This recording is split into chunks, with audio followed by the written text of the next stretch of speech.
Œuvre de Maria Valtorta, tome 1, chapitre 42, intitulé Le songe de Joseph.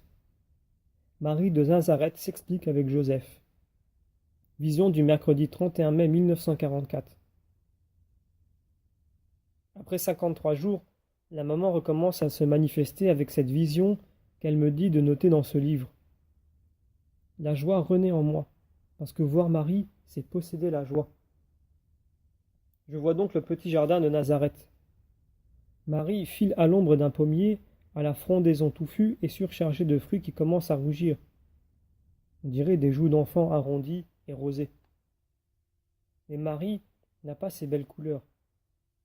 Le teint que ses joues avaient à Hébron a disparu. Le visage est pâle comme de l'ivoire. Seules les lèvres y dessinent une courbe de pâle corail. Sous les paupières abaissées, deux ombres obscures, et le bord des yeux est gonflé comme après des pleurs. Je ne vois pas les yeux parce qu'elle a la tête plutôt inclinée, attentive à son travail, et plus encore à des pensées attristantes, car je l'entends soupirer comme quelqu'un qui souffre douloureusement dans son cœur. Elle est toute habillée de blanc, de vêtements de lin blanc parce qu'il fait très chaud, bien que la fraîcheur encore intacte des fleurs me dise que c'est le matin. Elle a la tête découverte et le soleil qui joue avec le feuillage du pommier, remué par un vent très léger, et qui filtre en faisant des raies de lumière sur la terre brune des parterres, dessine des ronds lumineux sur sa tête blonde et sur les cheveux qui ont des reflets d'or pur. De la maison ne vient aucun bruit, ni non plus du voisinage. On entend le murmure d'un filet d'eau qui coule dans une vasque au fond du jardin. Marie sursaute en entendant un coup frapper résolument à la porte extérieure de la maison. Elle pose sa quenouille et son fuseau et se lève pour aller ouvrir. Bien que son habit soit souple et ample, elle n'arrive pas à cacher complètement la rondeur du bassin. Elle se trouve en face de Joseph. Il pâlit jusqu'aux lèvres. En ce moment, son visage semble une hostie, tant il est exsangue. Marie regarde d'un œil qui interroge avec tristesse. Le regard de Joseph paraît suppliant. Il garde le silence en se regardant. Puis Marie ouvre la bouche. « À cette heure, Joseph, as-tu besoin de quelque chose ? Que veux-tu me dire ? Viens. » Joseph entre et ferme la porte. Il ne parle pas encore. « Parle, Joseph. Qu'est-ce que tu veux ? » Ton pardon. Joseph s'incline comme s'il voulait s'agenouiller. Mais Marie, toujours si réservée pour le toucher, le prend résolument par les épaules et l'en empêche. La couleur va et vient sur le visage de Marie, tantôt rouge, tantôt pâle, comme il l'était avant. Mon pardon ? Je n'ai rien à te pardonner, Joseph. Je n'ai qu'à te remercier encore de tout ce que tu as fait ici en mon absence et pour l'amour que tu me portes. Joseph la regarde et je vois deux grosses larmes qui se forment dans la gravité de son œil profond. Elles restent comme sur le bord d'un vase et puis roulent sur les joues et sur la barbe. Pardon, Marie, j'ai manqué de confiance. Maintenant, je sais. Je suis indigne d'avoir un tel trésor. J'ai manqué de charité. Je t'ai accusé en mon cœur. Je t'ai accusé sans justice, puisque je ne t'avais pas demandé de me dire la vérité. J'ai failli envers la loi de Dieu, en ne t'aimant pas comme je me serais aimé. Oh non, tu n'as pas manqué. Oui, Marie. Si j'avais été accusé d'un pareil crime, je me serais défendu. Toi, je ne t'ai pas permis de te défendre puisque j'allais prendre une décision sans t'interroger. Je t'ai manqué en t'offensant par un soupçon. Rien, qu'un soupçon, c'est une offense, Marie. Qui soupçonne méconnaît. Je ne t'ai pas connu comme je le devais. Mais pour la douleur que j'ai soufferte, 3 journées de supplice. Pardonne-moi, Marie. Je n'ai rien à te pardonner, mais plutôt je te demande pardon de la douleur que je t'ai causée.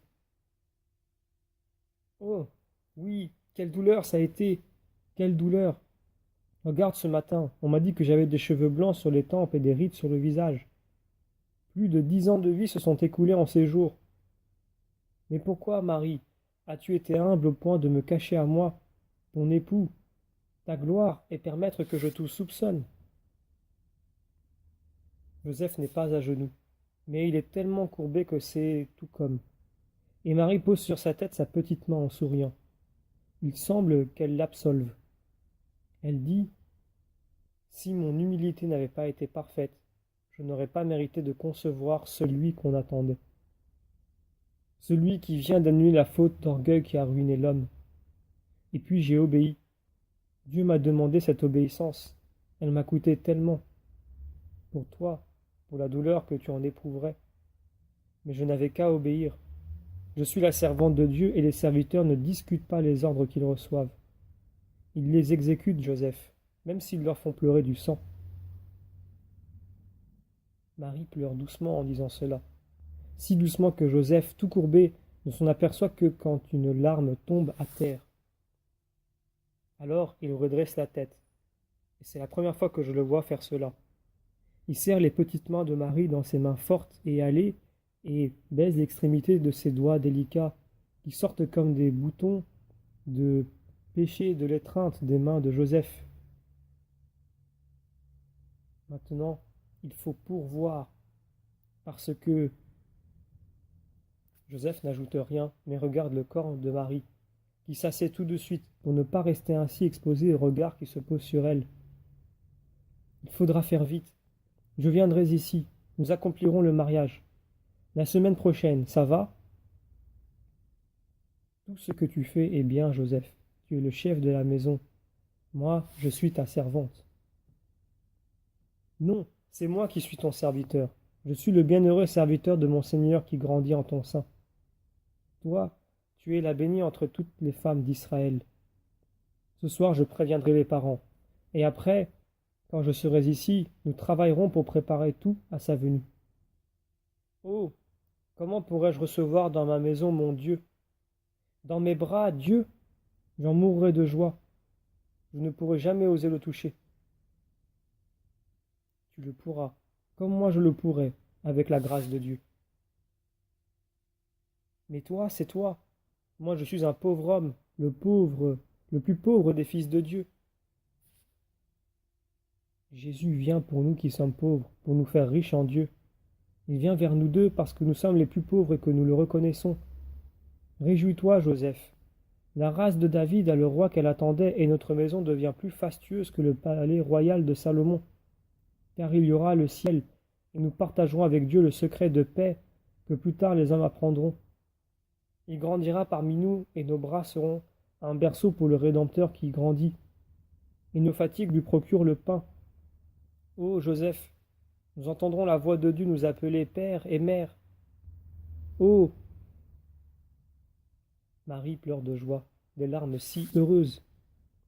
Et Joseph, agenouillé maintenant à ses pieds, pleure, la tête cachée dans l'ample vêtement de Marie, qui descend en faisant des plis sur le pauvre carrelage de la petite pièce. La vision se termine là.